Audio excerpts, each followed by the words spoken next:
The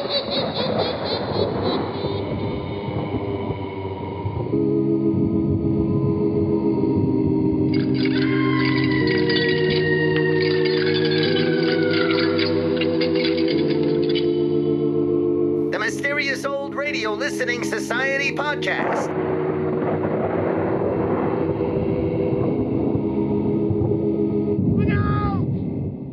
Welcome to the Mysterious Old Radio Listening Society, a podcast dedicated to suspense, crime, and horror stories from the golden age of radio. I'm Eric. I'm Tim. And I'm Joshua. We love mysterious old-time radio stories, but do they stand the test of time? That's what we're here to find out. Today is my pick, and I chose an episode of Inner Sanctum entitled The Voice on the Wire. Inner Sanctum was created by Hyman Brown, an influential figure in the history of American broadcasting.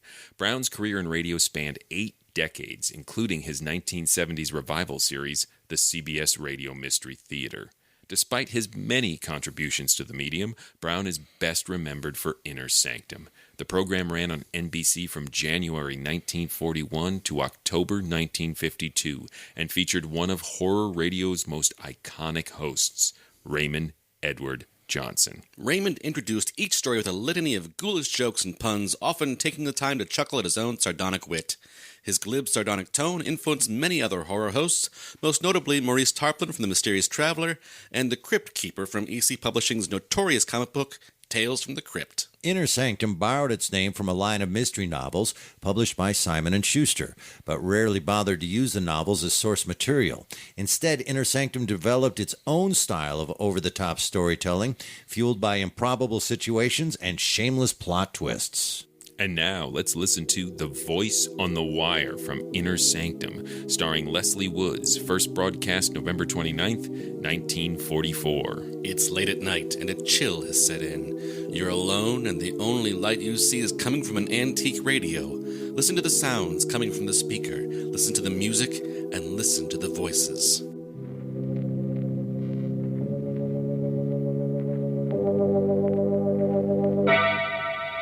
Colgate Tooth Powder presents Inner Sanctum Mysteries.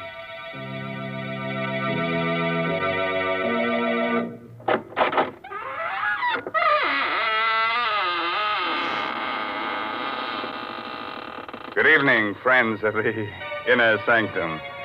This is your host, Raymond, inviting you in through the squeaking door. Well, it's so nice of you to come here tonight and help me sit up with the corpse. Hey, such dull company, so cold and stiff, bored with being dead. All the life seems to have gone out of him. What? You say you've seen him before? Oh, no, he's not that horror man who plays in pictures. But he does look like him. So much so, in fact, you might even call him a dead ringer.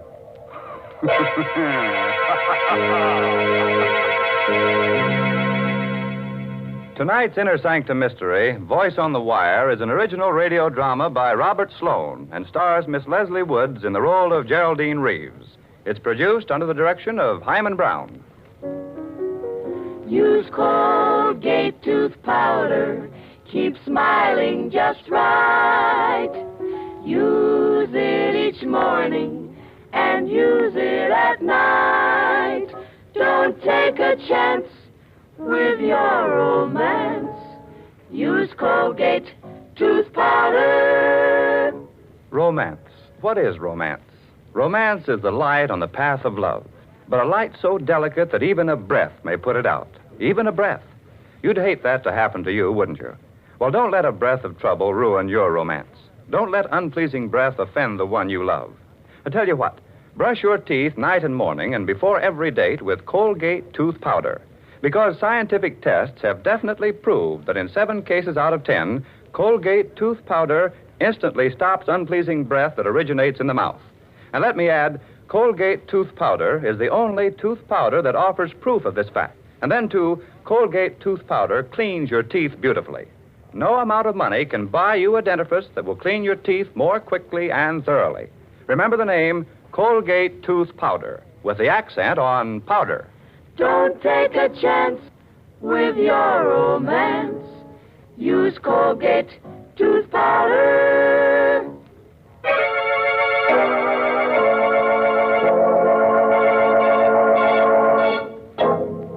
doubt the telephone is an ingenious invention, but as far as I know, no one as yet has been able to commit murder over it, although many people have wanted to. Still, there are worse things you can get on the phone than the wrong number, especially if you happen to call the voice on the wire.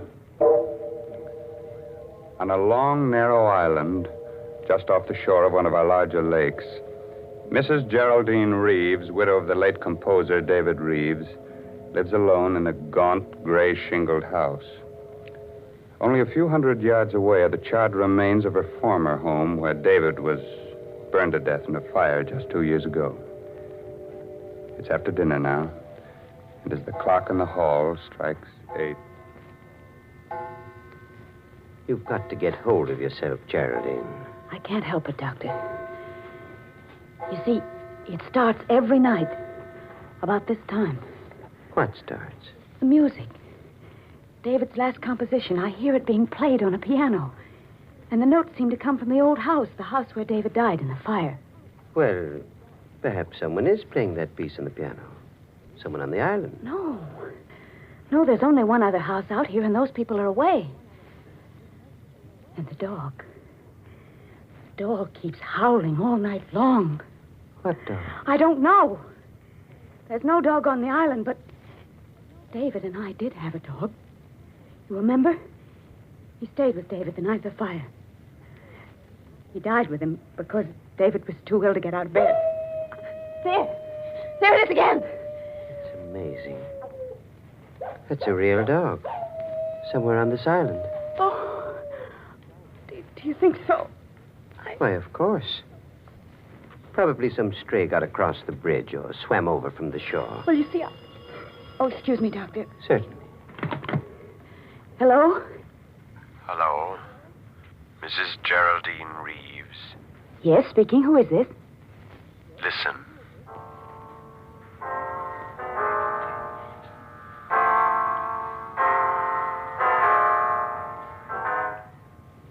Good heavens.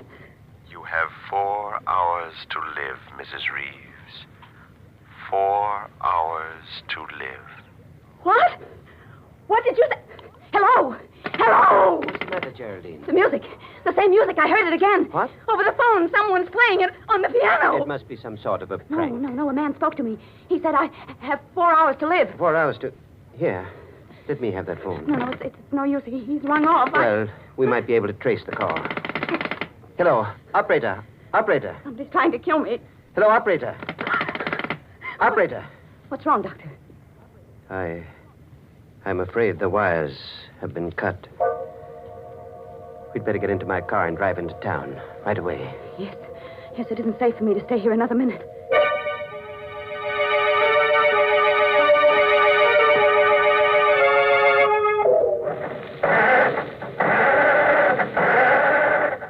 Can't understand it. The motor won't turn over. Somebody must have meddled with this car while we were in the house. Well, try my car, Doctor. I think perhaps I'd better. Is it in the garage? Yes, I'll... Great heavens, it's gone. The garage is empty. The car's been stolen. Now, let's not lose our heads, Geraldine. But- We're not completely cut off yet.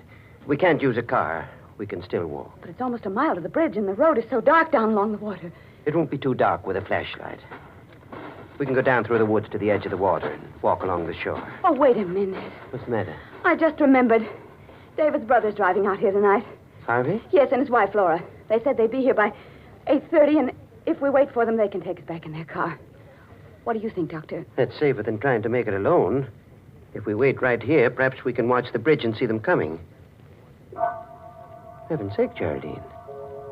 What are you staring at? The bridge, Doctor. The bridge, look. This end of it's been washed out.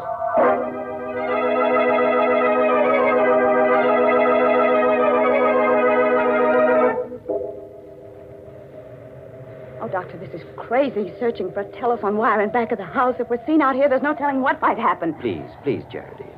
We've got to find out where that wire was cut and splice it together again. It's our only chance of reaching the police. But it's almost 9 o'clock. We've wasted an hour already. If I'm not out of here by 12... Stop it, Geraldine. Stop it. I'm sorry. I didn't mean to. What's that? It's the dog again. That confounded dog is tied up around here somewhere. No, I didn't mean that. I meant the light on the road. There's a strange light on the road. The headlight of a car. Coming this way. A car? Yes. Quick. Behind the house and stay out of sight. It's turning into the driveway. How could a car have come out onto the island with that bridge out? Shh. They're getting out. Oh, why, it's Harvey and Laura. Good heavens. Oh, Harvey! Hello? Harvey! Oh, Harvey. Pete's sake. Oh. Jerry, what are you doing? Playing hide-and-seek with us back there? Oh, Harvey, I'm so glad you've come. Jerry, what's the matter? Oh, everything.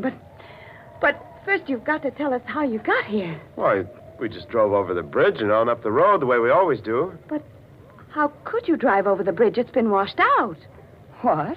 Well, I saw it with my own eyes, and Dr. Pricing saw it too, didn't you, Doctor? I certainly did. Oh, you must be mistaken. We drove over the bridge not more than 2 minutes ago. Are you sure you haven't been on the island longer than that? Well, I'm positive. Why?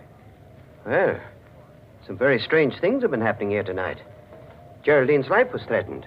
Her car stolen, and mine tampered with. What? What are you talking about? Look, I'll show you. The starter on my car won't even turn the motor over. Here. By George. It's working now. Say, what is this, Jerry? Have you and the doctor been taking a few pills? Did you drink too much wine at dinner? Oh, no. Everything he said is true. Even the telephone wires have been... I must be going out of my mind. That is my telephone ringing, isn't it? Yes, of course. Aren't you going to answer it? Well, I'm almost afraid to. Come with me, Harvey, will you, while I do? Sure.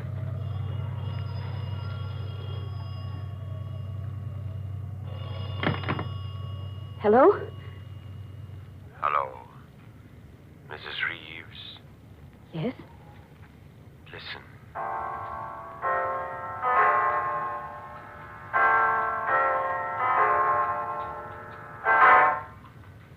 It's 9 o'clock, Mrs. Reeves.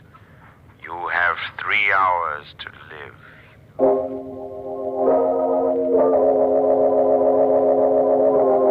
I can't stand this waiting, this endless waiting. Why don't the police come? Easy now, Jerry. They'll be here. You only phoned them a few minutes ago. Something can happen before they get here. I have a gun ready, just in case anything should happen. And I won't hesitate to use it. You have a gun, Doctor? Why, yes. Geraldine gave it to me before you arrived. Oh. What's the matter? You trust me with a gun, don't you? Why, of course. Laura, what is it? A face at the window. I just saw a face at the window. Laura, please. You're letting your imagination run away with you. No, I saw it right there. It was the face of a dead man. Quick, Harvey. Out the back way. Right. No, please don't leave us. We'll be right outside the window. Jerry, I'm afraid. Well, there's nothing we can do, Laura. They won't be far away. But I don't trust Dr. Pricing.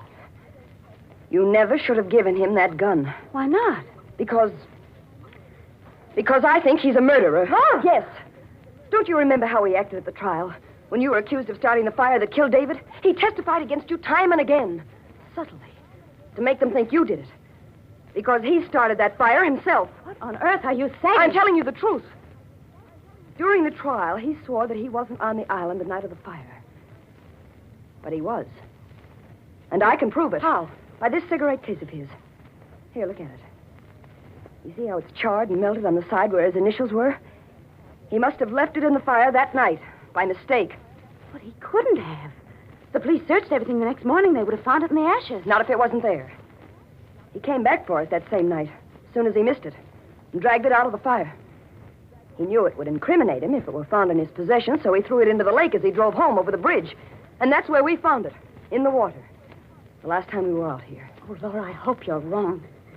So do I. But if I'm right, we're all in for... Laura! The lights! Somebody's cut off the lights! Laura! Laura, where are you? Carry the door! Coming through the door, it's the face I saw! Laura! Laura!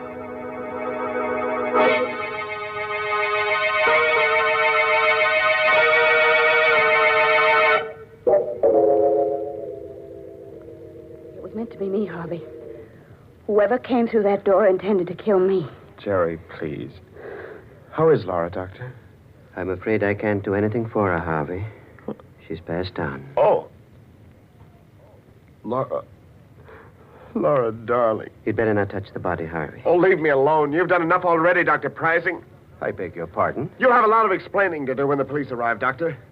I'll tell them how you ran away from me out there before the lights went out, and how you were here in this room when they went on again. Harvey, don't say things you'll regret later on. Just a moment.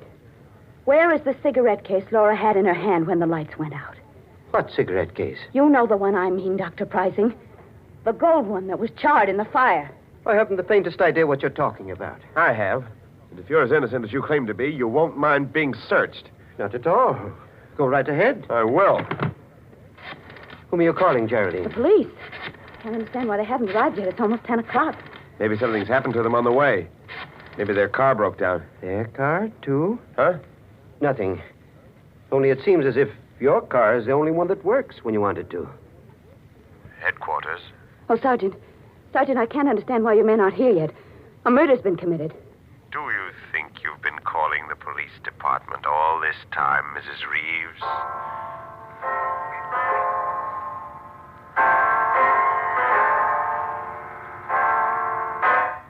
David's music. It's 10 o'clock, Mrs. Reeves. You have 2 more hours.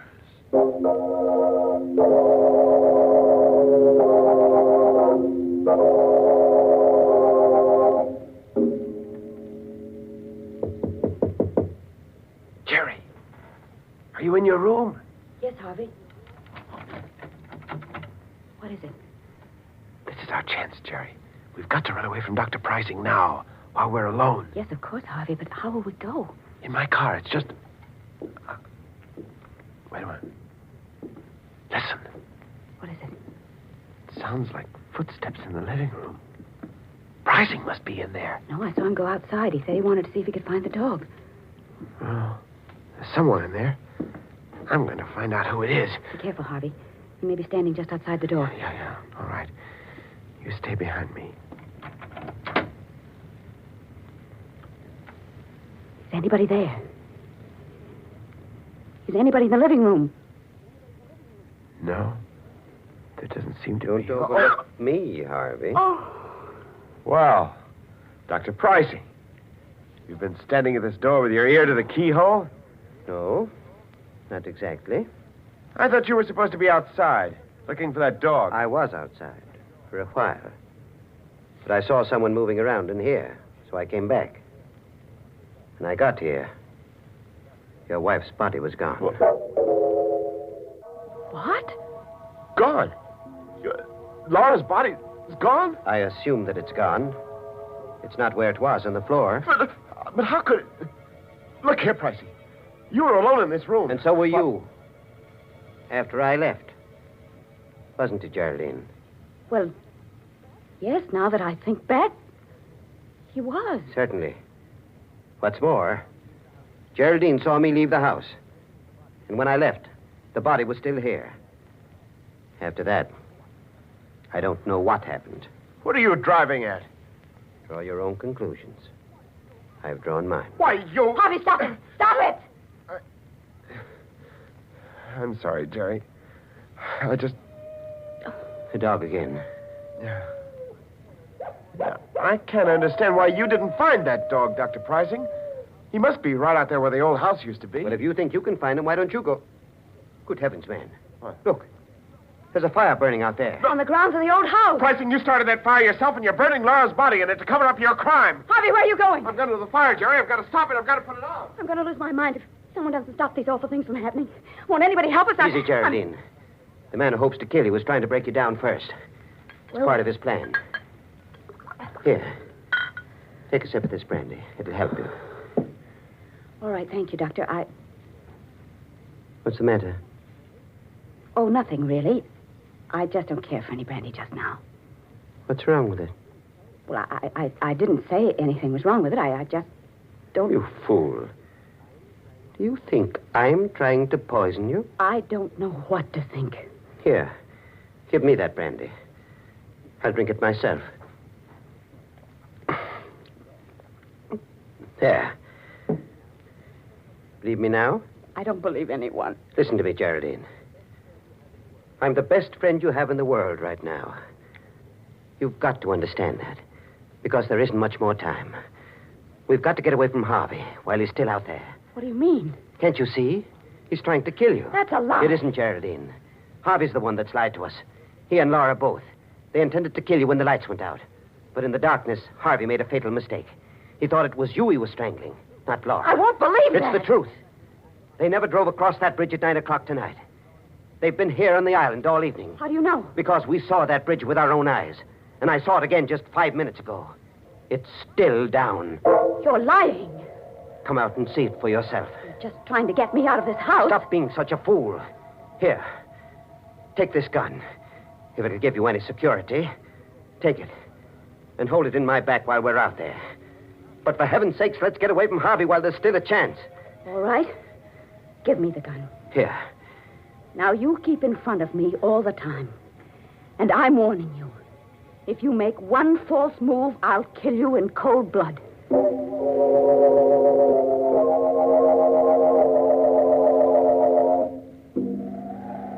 You see, Harvey and Laura were lying to us.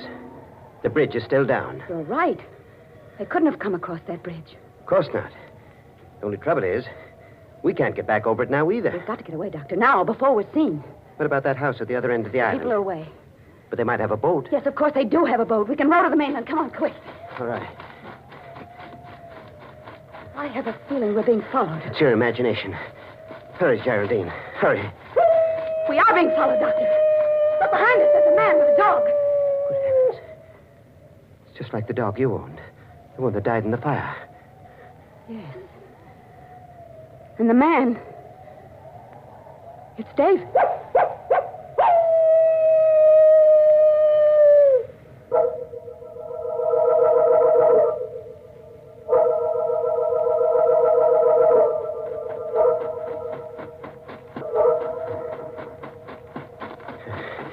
We've lost them. Lost them in the woods. They can't be far Doesn't behind. matter now. The house is just ahead. But the boat, Doctor. The boat's not at the landing. It must be. Well, it isn't. Can't you see it isn't? Perhaps it's around and back. No, that side of the house faces the road. And we'll have to break in and hide here until morning. Our best chance is to be inside, where we can protect ourselves. After all, you still have a gun. But I hardly know how to use it. And give it to me. No, You still don't trust me, do you? I don't know, Doctor. But I'm the one who's been threatened, so I really should have the gun. Very well. Wait here. I'll break through the window and come around on the inside. Did you hurt yourself? No. I'm all right. Just wait there for me and I'll unlock the door. Oh, hurry, Doctor, please. Hurry. They're on our trail again. Come inside, Geraldine. Quickly. And lock the door behind you. What's wrong, Doctor? Nothing's wrong. We're in luck. There's a phone here. If it hasn't been disconnected. Hello. Hello, operator. This isn't the operator. Tell Mrs. Reeves it's 11 o'clock. She has 1 more hour to live.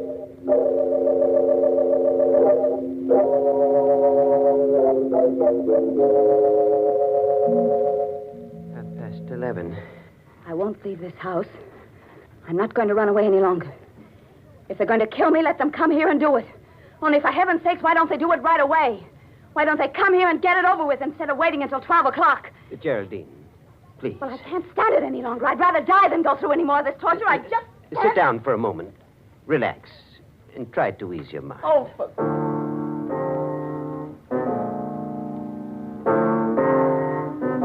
Dr. Prizing, what are you doing? Playing the piano.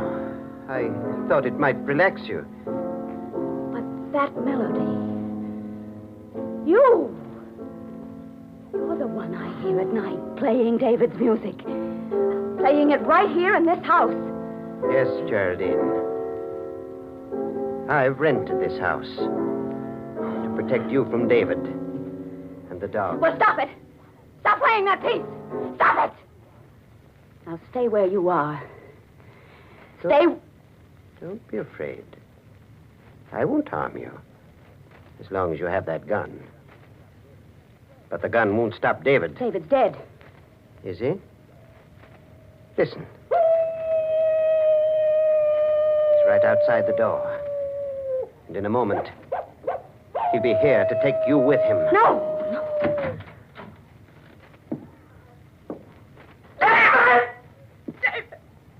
Yes, Geraldine. I've come back to see you. In spite of everything you've done. Stop! You killed me, didn't you, darling? You started that fire because you knew I was too much of an invalid to get out of bed. Stay where you are! You hated me, Geraldine. Stop! No. Your bullets can't harm me now. Nothing you can do can harm me. Because I'm dead and you're still alive. Oh, David. David, forgive me. I didn't know what I was doing that night. Please believe me. I was sorry as soon as I'd started that fire, but it was too late then. I couldn't put it out. I couldn't. How dare you ask my forgiveness when you're still lying? But I'm not lying. I'm not. I told you everything. Why didn't you tell the police? Because I wanted to live. You'll confess everything now? Yes, David, yes, I will. If you'll only leave me alone, please. It was my cigarette case Laura found in the water. I'd thrown it over the bridge that same night after I took it out of the fire. Well, I guess that's all we need, Harvey. A full confession with 2 witnesses. Harvey! Yes, Geraldine. I do look like my brother in this dim light. And the dog Laura's holding outside is the same breed as the one you own. Laura! Laura! Did you say Laura was alive? Very much so, Geraldine. Wasn't hard for me to pretend being dead. With the doctor keeping you away from my body. Then you were all in this together. You forced this confession out of me. Yes, Geraldine. The blank cartridges Dr. Pricing slipped into that gun of yours really turned the trick. Oh, excuse me. Hello. Oh, hello, Inspector. Yes, it's all right now. You can hook the wires up again. She's told us the truth. And you'd better get to work on that bridge right away.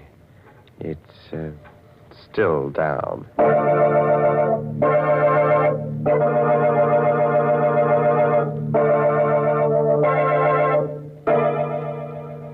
What an outrage, all those opportunities for murder and not a drop of blood spilled all night long. Oh, well, some days you can't lay away a corpuscle. And now, a moment while our Colgate voices bring you a message. Use Colgate tooth powder. Keep smiling just right. Use it each morning and use it at night to help you rate with every date. Use Colgate tooth powder. Tell me, do you really mean it when you say, I want to be alone? Or are you just pretending that you don't care about dates? Could it be that a little breath of trouble has cooled your romance? A little breath? What a pity to let unpleasing breath ruin your romance. Why not brush your teeth night and morning and before every date with Colgate tooth powder? Scientific tests prove that Colgate tooth powder, in 7 cases out of 10, instantly stops unpleasing breath that originates in the mouth. So use Colgate tooth powder for all it's worth. Enjoy its exciting cleansing results, too. No amount of money can buy you a dentifrice that will clean your teeth more quickly or effectively than Colgate tooth powder. Remember the name, Colgate tooth powder, with the accent on powder. Don't take a chance with your romance. Use Colgate tooth powder. Well, it's time for me to join the moonbeams now. But before I leave under a cloud, before I'm missed, I thought I might pass on the moral of tonight's story. If you must light a fire under your husband's bed, be careful where you drop the ashes. By the way, this month's Inner Sanctum Mystery novel is Puzzle for Puppets by Patrick Quentin. Well, now it's really time to close that there squeaking door until next week when Colgate tooth powder brings you another Inner Sanctum Mystery. So until then, Good night. Pleasant dreams.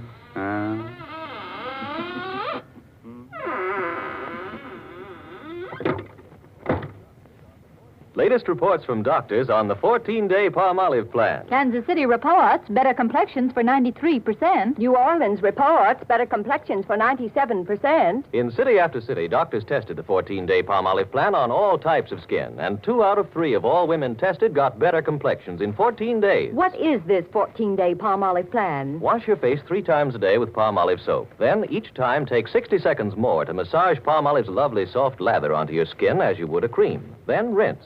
This cleansing massage with Palmolive's lather brings your skin its full beautifying effect. See what Palmolive can do for your skin in 14 days.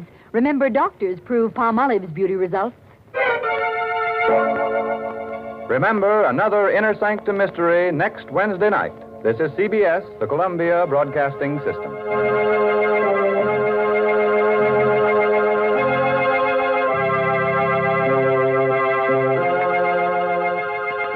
That was The Voice on the Wire from Inner Sanctum here in the Mysterious Old Radio Listening Society podcast. Once again, I'm Eric. I'm Tim. And I'm Joshua. That was my pick. Been a long time since I've had a pick and wanted it to be really, really special. So I listened to a lot of stuff and was like, oh, what am I going to bring? What phenomenal piece of audio drama theater can I present? This one I listened to and fell asleep, and as I was falling asleep, I was like, oh, this is good. I better remember this. Were you falling asleep or were you drunk? That sounded a little... That's how I sleep. Drunk. Okay. So I kept trying, and I kept thinking, I got to make it through this because it sounds really good. I think this might be the one, but I'm not making it through. So it gets down to it, and Josh's like, where's your pick, man? We need your pick because we're going to record. I'm like, okay. I'm going to go with Voice on the Wire from Inner Sanctum, even though I haven't made it all the way through.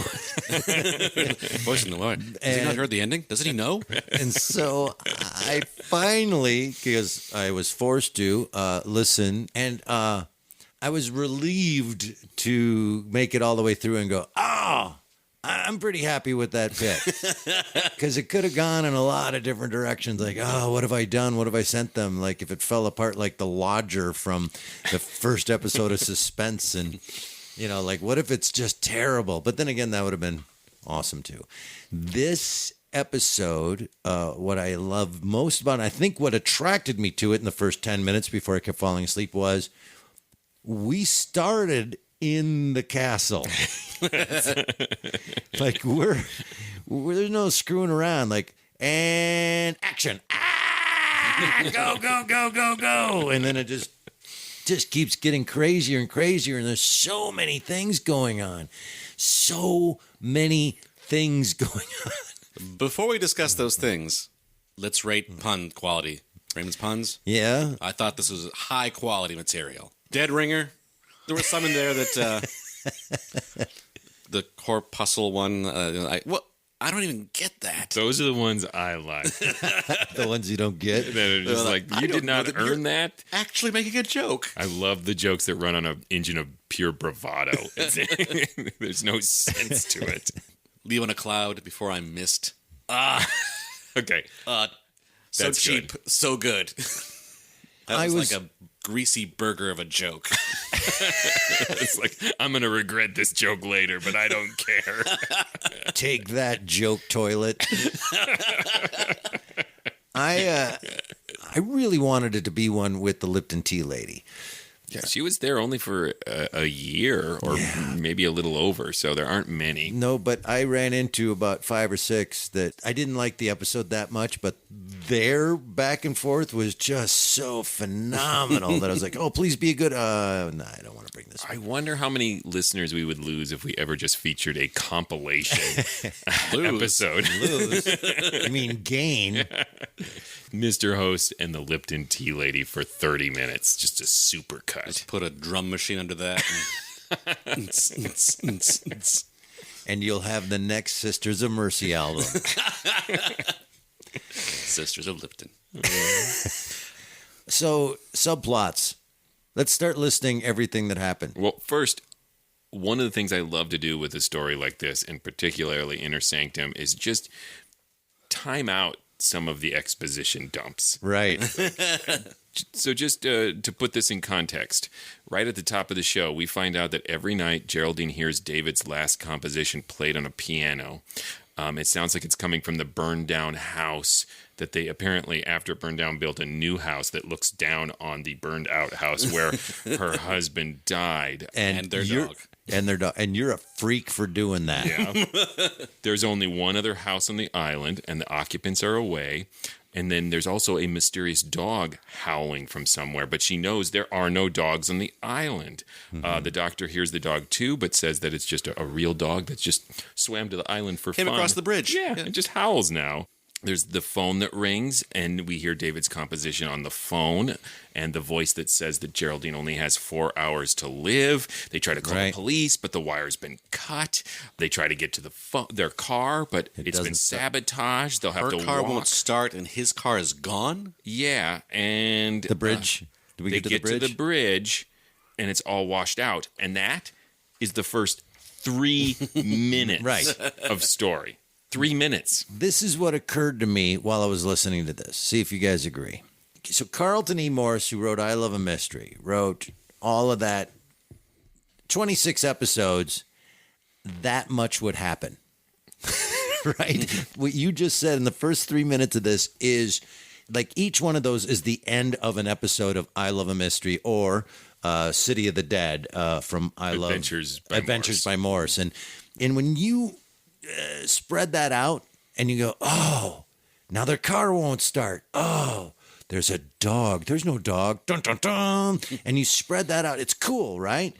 This is an I Love a Mystery crammed into 30 minutes. And which is why I think I liked it so much, is because I was like, plot twist, go, with a somewhat plausible, if not horrifyingly complicated plot to get her to confess. Oh, yeah. I don't think this is going to hold up in court. Right. Ultimately. Right. But it also struck me this makes Columbo look like he has airtight cases. That had she been carrying a separate gun, aside from the fake with one of the loaded blanks, had she been carrying her own gun and shot her brother-in-law, her life had been threatened. She was totally in the clear to shoot that guy. Right. How did they get the bridge to wash out and then not be washed out? In the spirit of what you were saying, of this being a super condensed Boolean cube of Carlton E. Morris, at the end of it... I love that explanation. That is beautiful. At the end of it, you get like, okay, I see how this would have worked out. And then I listened to it again and like, nope. All that backfilling I thought I was doing, that doesn't work. No, there's no person free to be doing that sort of thing. Right. It's some hand waving to like, in general, there was some collaboration and some things happening and they... Who's the guy on the phone? Right. Is it the police? Because I believe she gets calls when both the male characters are present. I believe the police are involved. That's what I was led to believe in my head, that they were in on it, which, again, I don't think is going to hold up in court. Well, they can. They can do anything they want, or right? at least it's their friends at the phone company. Right. Hey, also, you should fix the bridge. What'd you do? Well, we washed it out just to make this woman confess. But yet, I was riveted the entire time by this because it was so intense. Like, what is going on? Entered my head every 6 seconds, which was fun. I think the script writer's intent matches the plot of the doctor and the brother-in-law. Right. Is that to just keep her so off balance and so confused that she is bound to confess. And the same thing happens to the listeners. Like, I just don't know what's happening. I really enjoyed that the old sort of trope of we're all in on it. It got the fun twist of, but we're really going to actively try to make you think that we suspect each other. That's a lot of rehearsal. Everything had to go just right. She had to react to everything perfectly for this to work, right? And then she'll say this. Well, what if she doesn't? Don't worry about it. She will.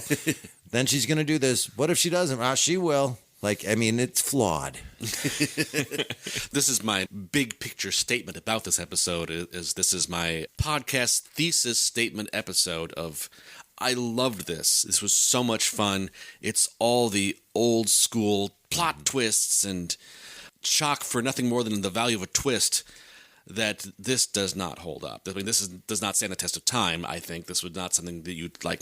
If you've never heard radio before, this is going to be the thing that wins you over. Right. But I loved it. That was super fun. It almost comes across something someone would write as a parody of old-time radio. And there it is from 1944 or whatever it is.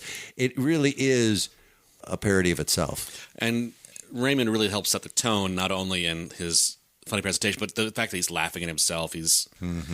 I don't know if he's just having a real good time or if he's a little drunk or whatever, but he's having a real good time. You caught that there were a few moments when he said Inner Sanctum, he laughed a little. I don't have any proof of this, but it sounded to me, there were a couple times that he was stifling a laugh. Yeah. That someone was off mic, like mooning him. You know what I mean? Like someone was trying to make him laugh and he was holding it together. Now, I have nothing to base that on other than that's what those slight chuckles sounded like to me, that he was just being... Something in the production is they were having fun putting the show on. Right. I have to give Raymond a lot of credit as being the guy who created this host character, but I have to say I enjoy Paul McGrath more. He leans into it harder, which he has to do if you're going to replace Raymond. You're like, I have to notch this up. I agree. It's like Raymond's the early punk days, and then they toured a little while, polished out things up, and maybe not as fun. Bullion Cube. Bullion Cube. So my question is, there's a reference earlier on to the doctor testifying against Geraldine. Yeah. Which suggests that there was a trial. If she was proven innocent, she can't be retried.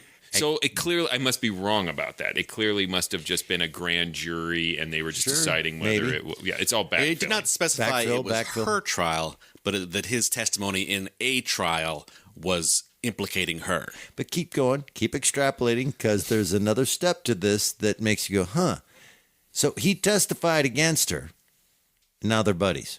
Yes, that was my original note before I got to the end. It's like, wow, they've really made up quickly. And there's a lot of that. Like, I mean, we've all had friends we've accused of murder, right? Hey, sorry about yesterday. We cool? Yeah, man. Yeah. And then come on when over. Laura supposedly dies, they're all really not that shaken up by it. And so that is probably the first big clue. There's a reference to when her body disappears. She's gone. Her body was just right here on the floor where we left it and all went to bed for the night. Right. Well, that including her husband. Her sister-in-law's dead. Where's the cigarette case? Yeah, his wife died. Smoke right now. His wife died and they went to bed, left her on the floor. And then, she's gone. But then again, when you know now that there was all a plan, but then again, she should have been suspectful of that behavior. Well, I don't know about you guys, but there reached a point where it became so convoluted.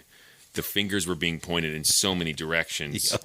It was clear that the only possible solution was that everybody is working together in some way. Yeah. There's just no way it can be anything other than that. I didn't have that because I was just so happy with how much was happening.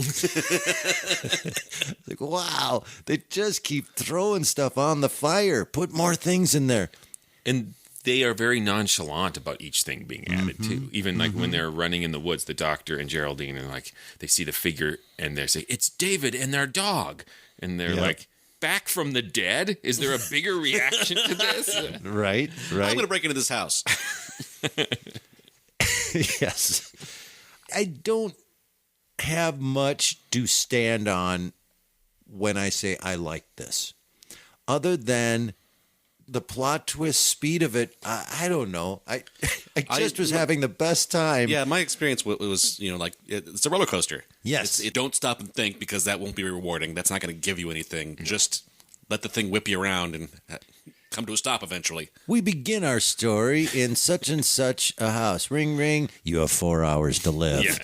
Boom! Here we go. Yeah, and Tim is right. You cannot think. I can imagine Raymond just putting his finger on the listener's lips and going, "Shh, don't speak. Just listen." Yep. Don't worry about it. Don't worry about it. It's all going to work out.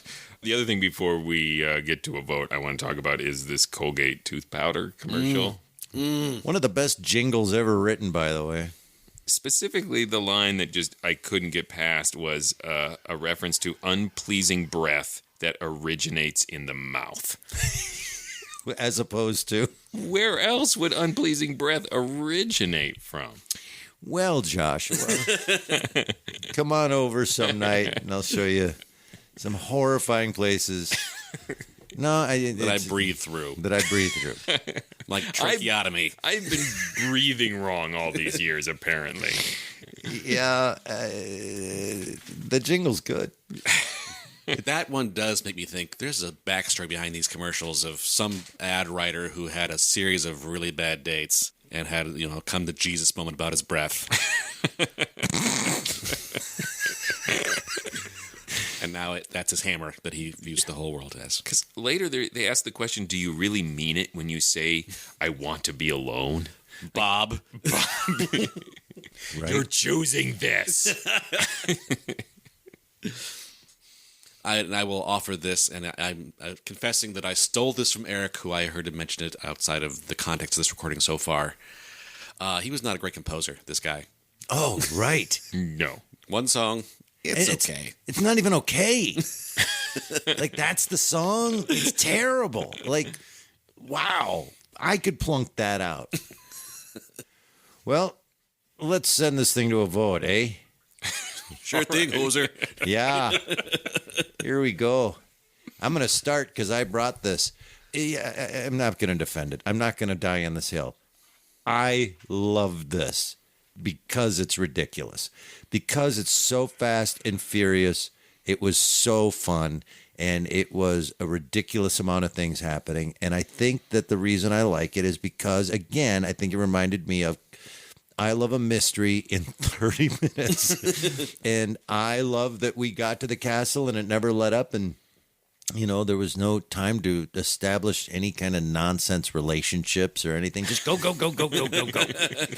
I don't think it stands the test of time, but I do think it stands the test of time in the sense of if you were to say, we need an example of old-time radio that is the cliche that people think of when they think of old-time radio. You'd use this. Yeah, this was somewhat fun, and I am on record as an admirer of the excesses of Inner Sanctum, so I stand behind that, but I think this one was excessive to a degree that it ultimately just undermined itself.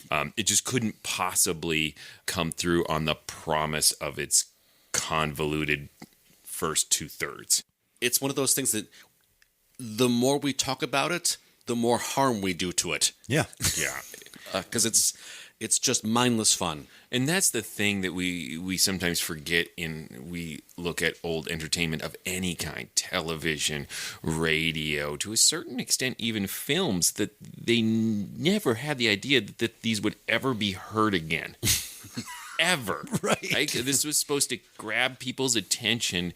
Sell some Colgate. Sell some toothpaste and move on. And that is it. And if it didn't work, who the hell would ever remember that it ever happened, let alone 3 nerds dig it up 80 years later and pick it apart? Right?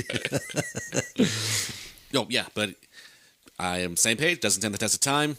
Not a classic. Super fun. Really good time. I'm embarrassed. I love it so much. Be proud. All right, Tim, tell them stuff. Please go visit ghoulishdelights.com, home of this podcast. You'll find other episodes there.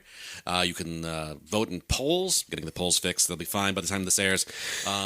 You can send us a message. You can link to our social media pages or to our Threadless store to get some swag or to our Patreon page. Yes, go to patreon.com/themorals and support this podcast.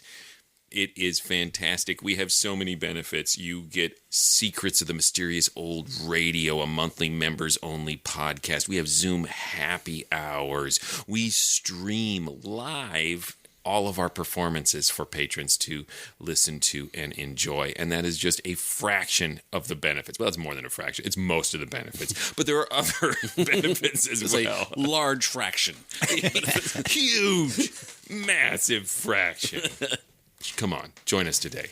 And if you want to see us performing, we do audio theater. We do live performances of classic old-time radio shows and a lot of our own original work live on stage. You can find out where we're performing every month and what shows we're doing as a theater group by going to ghoulishdelights.com or mysteriousolidradiolisteningsociety.com, and there you'll see where we're performing, what we're performing, and how you can get a ticket to see us live, or you can watch us anywhere in the world, actually at any time. Buy a ticket and watch it at your leisure.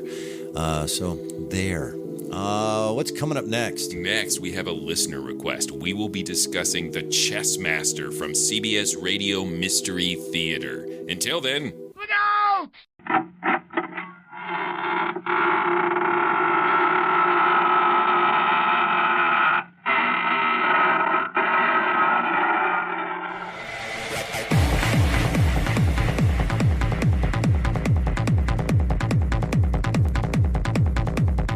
Good evening, friends of the Inner Sanctum. This is your host inviting you in through the squeaking door. Ease yourself in. The welcome bat is ours. Pick yourself a place to stand. You have several choices. You can stand in awe, or stand aghast, or stand rooted to spot. Or if you find you can't stand it at all, just stretch out on the floor and lie still. You'll have plenty of company there before we get through with tonight's list of pictures.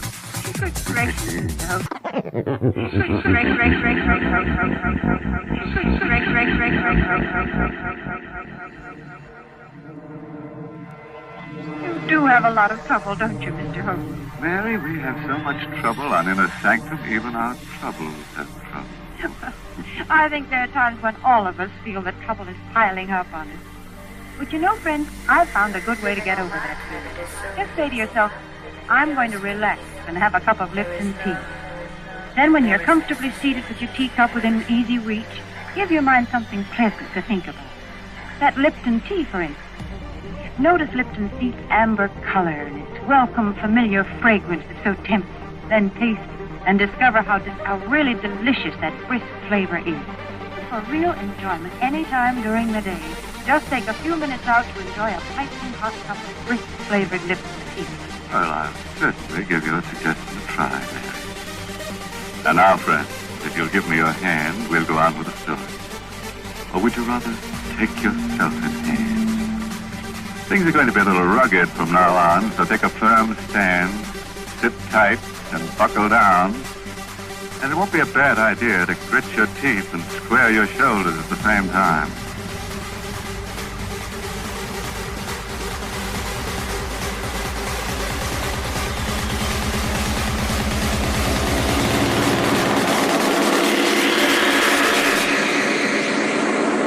Until we meet on the edge of death next Tuesday. Good night. Pleasant dreams.